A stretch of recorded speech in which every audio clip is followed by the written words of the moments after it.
சத்தியம் வயிற்றில் கை வச்சு ஜெபம் பண்ணுவாங்க. ஸ்கேன் எடுத்து பார்த்தா எதுவுமே இல்லை, குழந்தை ஒண்டி இருக்கணுவான் டாக்டர். கையும் காணும் காலும் காணும், இதை கழிச்சிட்டுன்னுவான். சரி, வயிற்றில் கை வச்சு ஜெபம் பண்ணுவான். புருஷன் பஞ்சாதி அப்படியே பிரதிஷ்டை பண்ணி அப்படியே அக்கினியில் நிற்பான். இதெல்லாம் நடந்திருக்கு. அப்படியே சபையும் அவனும் அப்படியே ஒருமித்து போவோம். அதே மாதிரி அவன் விசுவாசத்தை கர்த்தர் கனம் பண்ணுவார். குழந்தை அழகாக ஒரு சந்தன கட்டையாக பிறக்கும். கையில் காலில்லைன்னு சொன்னான் டாக்டர்னு அது சாட்சியாகவே ஓடும் 10 வருஷம்.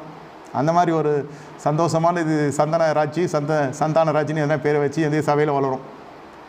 சந்தானராஜ் என்ன பண்ணோம், நல்லா படித்து வந்துனே இருக்கணும். அப்புறம் விஸ்காம் படிக்கும், அப்புறம் ஏதோ ஒன்று படிக்கும்.